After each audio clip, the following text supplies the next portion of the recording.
Hello दोस्तों, मैं सोनू शर्मा और आप लोगों का स्वागत करता हूं अपने यूट्यूब चैनल सोनू शर्मा में।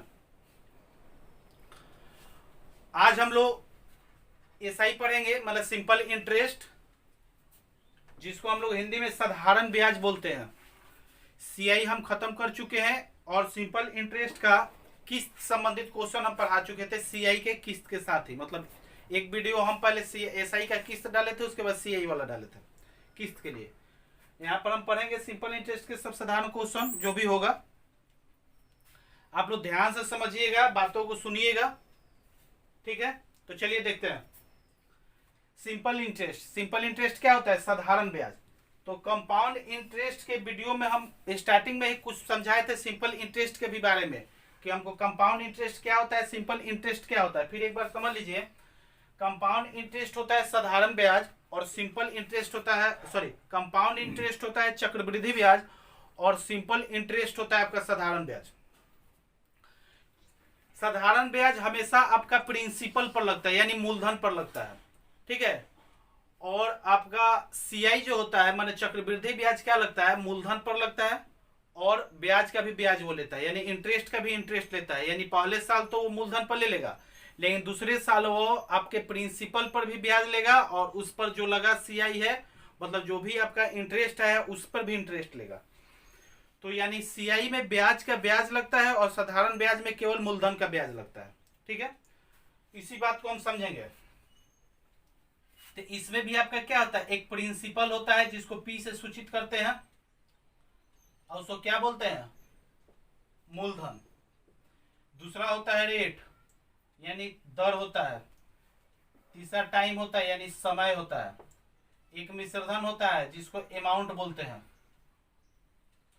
एक एसआई होता है जिसको साधारण ब्याज बोलते हैं। यही सब चीज है। हम आसानी से क्वेश्चन करेंगे, कोई दिक्कत नहीं होगा। सारा क्वेश्चन हम जल्दी से करेंगे, कोई दिक्कत नहीं होगा, मतलब एकदम आराम से पढ़ेंगे, ठीक है। तो चलिए स्टार्ट करते हैं।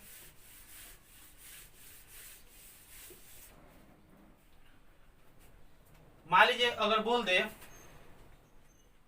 कि प्रिंसिपल आपका 100 रुपए है, रेट आपका 10% का है, तो आप एसआई ज्ञात करें। टाइम आपका क्या होगा? 2 वर्ष होगा। तो फॉर्मूला क्या होता है एसआई का? P into R into T by 100, यानी मूलधन गुने समय गुने दर बट्टा 100। ये क्या होता है? एसआई होता है, यानी साधारण ब्याज। तो मूलधन हमारा कितना है? 100 रुपए है। रेट कितना है? 10% का। टाइम है 2 बरस। 100 काट के क्या लेंगे? 20%, 20। ये हम बाई फार्मूला बना सकते हैं आराम से। अब देखिए, बाई फार्मूला मान लीजिए ये जाने से बेटर आपका होगा, मतलब अगर और जल्दी बनाना चाहते हैं तो क्या है, हम जानते हैं कि प्रिंसिपल हमेशा, एसआई हमेशा हमारा प्रिंसिपल पर लगेगा। तो एसआई हमेशा अगर हमारा प्रिंसिपल पर लगता है तो आप बताइए कि 1 वर्ष का एसआई क्या लगेगा? 10%। दूसरे वर्ष का भी एसआई 10% ही लगेगा। पहले वर्ष का एसआई 10% लगेगा और दूसरे वर्ष का भी एसआई 10% लगेगा, लेकिन दोनों वर्ष का एसआई क्या लगेगा? 20% लगेगा। अगर सीआई रहता था तो हम क्या करते थे? अगर रेट हमारा 10% का था, मान लीजिए कि रेट अगर हमारा 10% का है, तो सीआई के लिए क्या लगता था? पहले वर्ष के लिए रेट लगता था 10% से, लेकिन दूसरे वर्ष के लिए रेट क्या हो जाता था? 11%। पहले वर्ष के लिए रेट क्या हो जाता था? 10%, लेकिन दूसरे वर्ष के लिए रेट क्या हो जाता था? 11%। यानी क्या होता था कि पहला वर्ष का रेट तो 10% ठीक है, और दूसरे वर्ष में भी 10% का रेट लगता था, लेकिन दूसरे वर्ष के पहले एक वर्ष था। तो सीआई में ब्याज का भी ब्याज लेता है। तो अगर 10 का 10% लेंगे तो क्या मिलेगा? 1% मिलेगा, यानी दूसरे वर्ष क्या मिलेगा? हमारा 11% का रेट मिलेगा। अगर हम दोनों वर्ष की बात करें तो 10 और 11 21% का रेट लगता था क्या? सीआई में। तो एसआई में कितने का लगेगा? तो हम बोले एसआई में इंटरेस्ट का इंटरेस्ट नहीं लगता है, प्रिंसिपल का ही लगता है। तो जब प्रिंसिपल का लगता है तो आप बताइए, पहले वर्ष 10% का लगता है, दूसरे वर्ष भी 10% का लगता है, तो दोनों वर्ष का कितना परसेंट का रेट लगेगा? 20% का रेट लगेगा। तो डायरेक्ट हम क्या करेंगे? रेट से टाइम में मल्टीप्लाई कर देंगे तो डायरेक्ट हमारा मिल जाएगा कितना? 20% रेट। तो आप प्रिंसिपल का 20% डायरेक्ट निकाल लीजिए, कितना होगा 20 होगा, हो गया आंसर। आप मतलब बिना पेन के भी आसानी से इसको बना सकते हैं। अगर वही कंडीशन यहाँ पर 100 ना देकर 300 दे देता, ठीक है, अच्छा इसको 100 ही मानिए ना, 3 वर्ष के लिए दे देता, तब क्या करते? तो सीधा बात है, पहले वर्ष के लिए 10%, दूसरे वर्ष के लिए भी 10%, तीसरे वर्ष के लिए भी 10%, यानी पूरे तीनों वर्ष के लिए 30%, यही ना हुआ? तो यानी पहले वर्ष का 10%, दूसरे वर्ष का 10%, तीसरे वर्ष का भी 10%, 30% लगा, या डायरेक्ट आर गुने टी 10 है 30%, किसका? 100 का। तो 100 का 30% कितना होता है? 30 होता है। अगर वही यहाँ 900 होता, ये ना होता, 900 होता चाहे 300 होता मान लीजिए, तो मान लीजिए कितना हो जाता है? 10 30, वही 30%, तो इसका 30% कितना हो जाएगा? 90 हो जाएगा। अगर यहाँ रेट चेंज कर दीजिए, अगर 20 हो जाता है तो क्या हो जाता है? यहाँ पर 20 60, 300 का आप 60% डायरेक्ट ले लेते हैं, ठीक है ना? 300 का 60% कितना हो जाएगा? 180 हो जाएगा, ठीक है। तो आप डायरेक्ट बाई पेन मतलब बिना विदाउट पेन भी आसानी से क्वेश्चन को टैकल कर सकते हैं, ठीक है। चलिए आगे क्वेश्चन देखते हैं।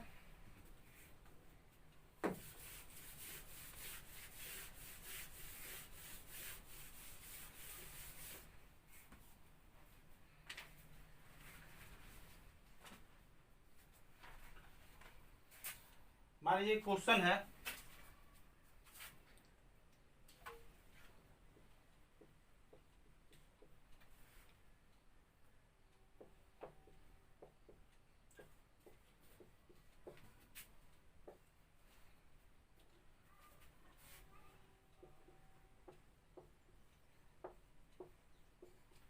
₹150 ब्याज प्राप्त करने के लिए कितने रुपए को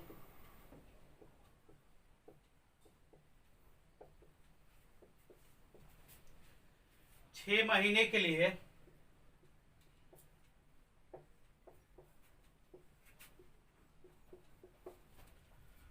4% ब्याज की दर से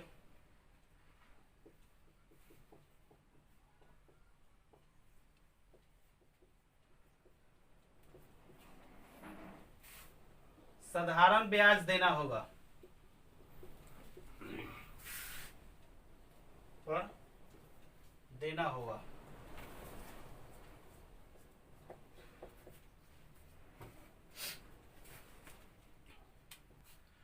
बोल रहा है कि ₹150 ब्याज प्राप्त करने के लिए, पहले हम आराम से बता देते हैं इसका एक्सप्लेन, उसके बाद आपको ऐसे ही बता दें कैसे सेकेंडों में हल करेंगे।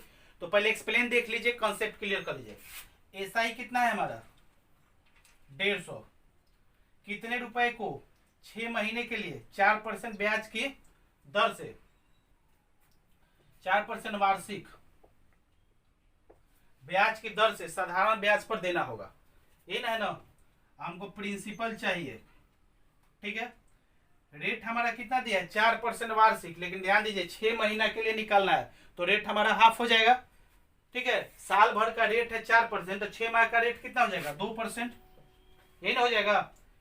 तब निकालिए आप, प्रिंसिपल हमको निकालना है, रेट हमारा दे दिया है 2%, 6 माह है, तो 6 माह के लिए हम क्या समझते हैं? हाफ, हाफ वर्ष होता है 6 माह के लिए, यह 6/12, 100 इक्वल टू 150, 6 दूना 12, 2 से 2 खत्म हो जाएगा आपका। तो कितना आ जाएगा यहाँ पर? P बराबर 1500। लेकिन क्या है, ये गलत है। क्यों गलत है? तो ध्यान दीजिएगा, बात को समझिएगा। अगर हम यहाँ पर छमाही रेट ले लिए हैं, तो फिर हमको 6 माह को वर्ष में चेंज करने की क्या जरूरत है? जब छमाही रेट ले ही लिए हैं, तो 6 माह को वर्ष में जो चेंज करने की क्या जरूरत है? 6 माह भी माह में होगा, यानी यहीं पर हम लोग क्या करते हैं? गलत कर जाते हैं बनाने में, ठीक है ना? इसलिए ऐसा गलती मत करिएगा। वो चीज दिखा दी है कि कहाँ हम लोग गलत हो जाते हैं, ठीक है। तो इसको कैसे हम बनाएंगे, तो ध्यान दीजिएगा। पहला नंबर बनाने का तरीका है, पहले ध्यान दीजिएगा, पहला तरीका प्रिंसिपल कितना हो जाएगा? 4% का रेट, 6 माह है, इसको साल में चेंज कर दीजिए तो वार्षिक हो जाएगी, ये भी सालाना हो जाएगा, तो ये भी वार्षिक है, तो रेट का चेंज करने की कोई जरूरत नहीं होगी। कितना हो जाएगा? 100, इसको चेंज कर दीजिए, वार्षिक हो गया चेंज, इक्वल टू 150, तो कितना हो जाएगा? 12 दूना 24, 75 दूना 150, यानी प्रिंसिपल कितना हो जाएगा 7500 हो जाएगा, यही ना हो जाएगा। लेकिन अगर यही चीज 2% पर निकालना रहता तो क्या करते, देखिए P अगुने 2। अच्छा भाई ये तो महीना वाला मतलब हो गया हमारा ब्याज, सॉरी महीना वाला रेट हो गया। तो महीना वाला जब रेट हो गया तो 6 माह कितना है, एक गो है, तो इस पर 1 लेंगे अपॉन 100, ठीक है ना, इक्वल टू 150। तो 75 दूना 150, यानी P बराबर 7500। दो तरीका से आसानी से बना सकते हैं, ठीक है, बात को समझ गए। अब देखिए हम बोले हैं कि विदाउट पेन कैसे बनाएगा, तो बात को समझिएगा, बिल्कुल समझिएगा। आप हमको बताइएगा कि साल भर का रेट क्या है, 12 माह का रेट क्या है, एनुअल रेट क्या है हमारा 4%, मंथ छमाही रेट कितना हो जाएगा हमारा, 6 महीने का रेट कितना हो जाएगा 2%। अब बताइए कितने रुपए को 6 महीने मतलब 150 रुपया ब्याज मिल रहा है, तो कितने रुपए का मतलब ये 150 रुपया ब्याज है हमारा जो 6 माह के लिए लगाया जा रहा है। तो 6 माह के लिए आप देखिए, तो 6 माह के लिए लगाया जा रहा है, तो आप बताइए कि 6 माह भी एक है, हाफ वर्ष है मैंने एक है। तो अगर हाफ वर्ष कब लेंगे, जब रेट को हम वार्षिक लेंगे। हम एक छमाही मतलब 6 मतलब 6 महीना है, तो इसको क्या करेंगे हम पूरा एक मान लेंगे, ठीक है ना, पूरा एक मान लेंगे। तो ध्यान दीजिएगा आप 150 है, तो आप बताइएगा कि यहाँ पर रेट भी हमारा चेंज हो जाएगा, हाफ बरस का हो जाएगा। तो 6 माह का रेट कितना है 2% है, 2% का वैल्यू कितना दिया है क्वेश्चन में 150 दिया है।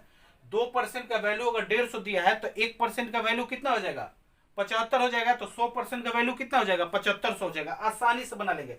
आप बताइएगा कि रेट को भी हाफ कर देंगे तो 2% का वैल्यू कितना दिया है 150 दिया है। क्योंकि ब्याज निकालने का तरीका क्या हो गया कि आप रेट को डायरेक्ट समय से गुना कर दीजिएगा, ठीक है ना। अब मूलधन को आप 100 मान सकते हैं, तो प्रिंसिपल अगर आप 100 मान लेते हैं तो रेट को इसमें गुना कर दीजिएगा, कितना हो जाएगा, हमारा रेट था हाफ, ही कितना है छमाही एक मतलब पूरा 6 महीना गया, तो एगो पूरा मान लेंगे। तो यहाँ 2 हो गया, तो 2 एकम 2, 2% का रेट कितना हो गया 150। तो आप बताइए कि पूरे 100% का चाहिए हमको रेट, तो हमने 100% हमारा प्रिंसिपल देगा। तो 100% कितना, इसमें अगर 50 से गुना करेगा तो इसमें भी आप 50 से गुना करिएगा, तो 50 से गुना करिएगा तो 100% है, 15 बचे 7500, आसानी से बन जाएगा, ठीक है। चलिए आगे देखते हैं कि राशि पर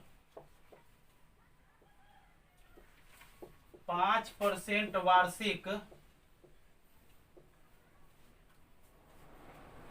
ब्याज की दर से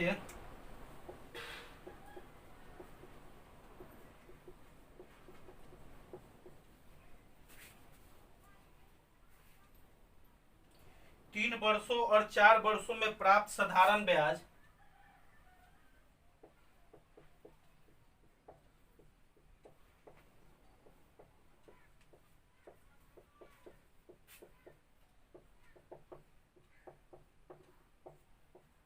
ऐसा ही कर लेते हैं डायरेक्ट,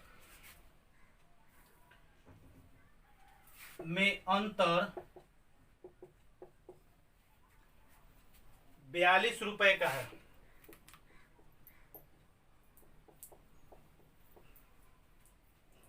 वह राशि ज्ञात करें।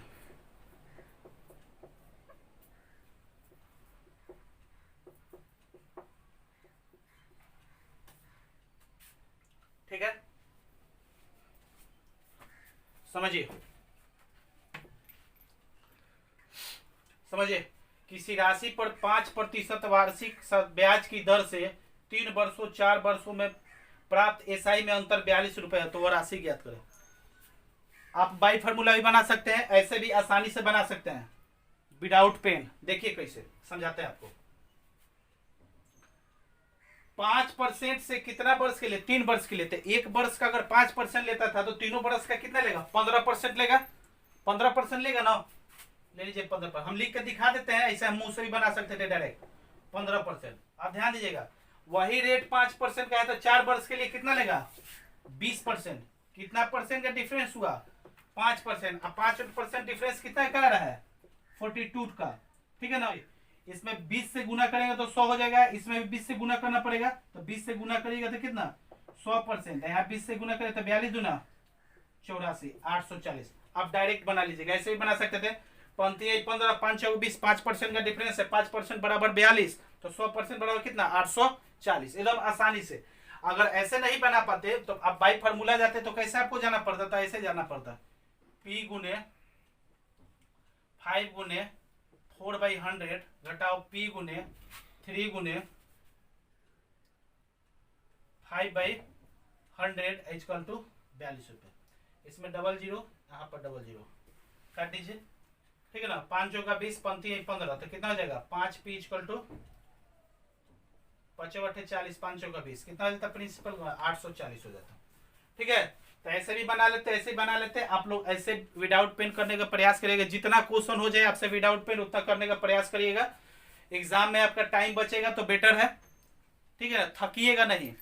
अगर ज्यादा कैलकुलेशन करिएगा तो थकना है आपको, कैलकुलेशन कम करिएगा तो आपका माइंड थकेगा नहीं, तो आपको एग्जाम में माइंड नहीं थकाना है, ठीक है। मान लीजिए कि 20-25 क्वेश्चन पूछता है मैथ्स का तो ठीक है, लेकिन मान लीजिए कि जहां सीजीएल मेंस में 100 क्वेश्चन पूछता है वहां तक आपका माइंड थक जाएगा, ठीक है। तो चलिए आगे बढ़ते हैं, अगले क्वेश्चन पर मिटाते हैं इसको।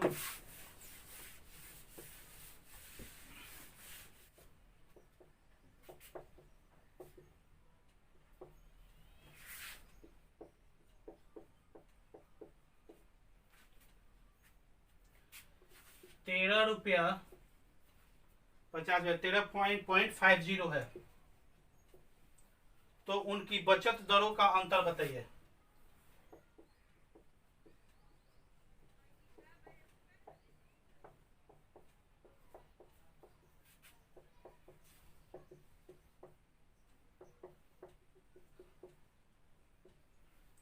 ठीक है, देखिए क्वेश्चन, 1500 रुपए की धनराशि पर 3 वर्षों का 2 भिन्न स्रोतों से प्राप्त ब्याज का अंतर ₹13.50 यानी 13.50 है, तो उनकी बचत दरों का अंतर बताइए।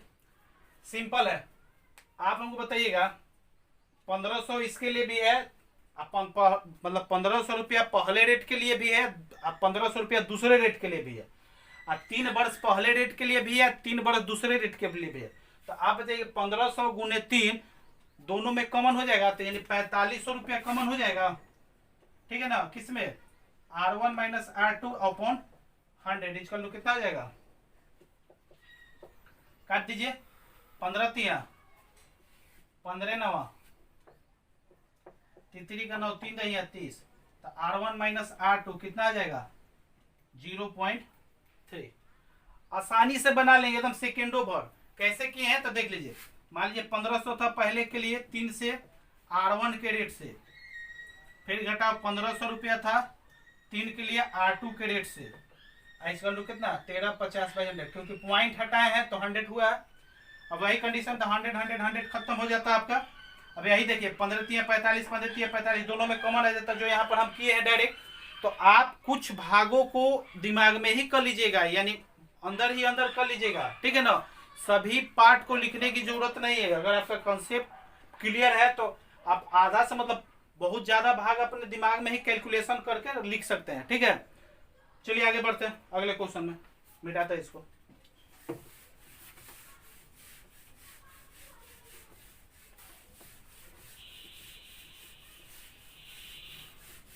समझिएगा, कोई राशि साधारण ब्याज की किसी वार्षिक दर से 3 वर्ष में स्वयं की 7/6 गुनी हो जाती है, तो ब्याज की वार्षिक दर ज्ञात करें। इसको बाय विदाउट पेन भी बनाएंगे, ऐसे भी देख लीजिए क्या होता है। आप बताइए स्वयं की यानी प्रिंसिपल की 7/6, यानी प्रिंसिपल से जब अधिक आ गया यानी क्या हुआ मिश्रधन हुआ, क्योंकि मिश्रधन क्या होता है प्रिंसिपल प्लस ब्याज ऐड करके आता है, ठीक है। तब प्रिंसिपल ऐड हो गया, तो आप बताइए कि अमाउंट कितना हो गया 7 है, प्रिंसिपल कितना हो गया 6 हो गया। तो अगर हमको ऐसा ही निकालना है तो A - P होता है 7 घटा 6 यानी 1 हो गया। आप बताइए कि 6 रुपए पर 3 वर्ष में 8% की रेट से कितना मिलता है 1 रुपए मिलता है ना, मिलता है। जब निकालना चाहिएगा तो क्या हो जाएगा 3 दूना 6 50 दूना 100, R बराबर हो जाएगा 50/9, 9 पचे 45, 5/9% आ जाएगा। हाँ, अब मान लीजिए कि इसी तरह बनाना है डायरेक्ट, तो कैसे बनाते हैं आप बताइएगा, ध्यान दीजिएगा। 6 पर ब्याज कितना मिलता है 1 मिलता है, क्योंकि 6 रुपए पर 1 रुपए का ब्याज मिलता है कितना 3 वर्ष में, ध्यान दीजिएगा। क्योंकि 7 है तो 7 में 6 घटा 1 रुपये का ब्याज हो जाएगा, यानी 6 रुपए पर 1 रुपये का ब्याज 3 वर्ष में मिलता है किसी रेट से। तो 3 वर्ष में 1 रुपया, तो 1 वर्ष में कितना 1/3, ठीक है ना 1/3। अब परसेंट में निकालना चाहे तो किसी से गुना करेंगे 100 से करेंगे, तो कितना हो जाएगा 50 दूना 100 या 3 दूना 6 यानी 50/9, वही 5.5/9%। बोलिए दिक्कत है? आप विदाउट पेन भी आसानी से बना सकते हैं। आप बताइएगा कि 6 रुपया पर 1 रुपया ब्याज हमको मिला कितना 3 वर्ष में, तो 1 वर्ष में कितना मिलता हमको 1/3, तो पूरा 100 पर कितना मिलेगा हमको वही 5.5/9%। ये ना आसानी से बनाते हैं। चलिए आगे बढ़ते हैं अगले क्वेश्चन की तरफ। देखिए किसी राशि का एसआई मूलधन का 4/9 है। यदि दिए गए धन पर ब्याज की वार्षिक दर तथा समय समान हो तो ब्याज की दर ज्ञात करें, यानी R=T है। इसके कहने का मतलब है R=T है। तो आप बताइएगा कि P है R, T का भी R है, ठीक है ना। कितना हो जाएगा ये प्रिंसिपल कितना दिया है 9 दिया है, ऐसा ही कितना है 4 है। जब R² हो गया तो कितना हो जाएगा 400/9, तो R का वैल्यू कितना हो जाएगा 20/3, 3 6 घटा 2/3%। हम आसानी से क्वेश्चन को टैकल कर सकते हैं, ठीक है 6.2/3%। डायरेक्ट भी बना सकते थे, कोई दिक्कत नहीं था। कैसे कि ये हमेशा आप जानते हैं कि एसआई अपॉन प्रिंसिपल हो गया था। यहाँ भी अगर ये गुना में है तो भाग में है तो एसआई अपॉन प्रिंसिपल होता है। डायरेक्ट हम ले लेते हैं R²/4/9। आई 100 था R²%, परसेंट के लिए 100 हो जाता नीचे, डायरेक्ट हम बना लेते विदाउट पेन भी, ठीक है। तो चलिए फिर मिलते हैं अगले मतलब क्लास में अगला क्वेश्चन लेकर। तब तक आप इसको करिएगा और इससे अधिक क्वेश्चन करेंगे अगले क्लास में अच्छे ढंग से, और आप इसको समझने का प्रयास करिएगा। ऐसा ही कोई हार्ड नहीं है, बहुत ईजी चीज है, बहुत आसानी से हम लोग कर लेंगे, ठीक है। तो चलिए फिर मिलते हैं, तब तक के लिए बाय।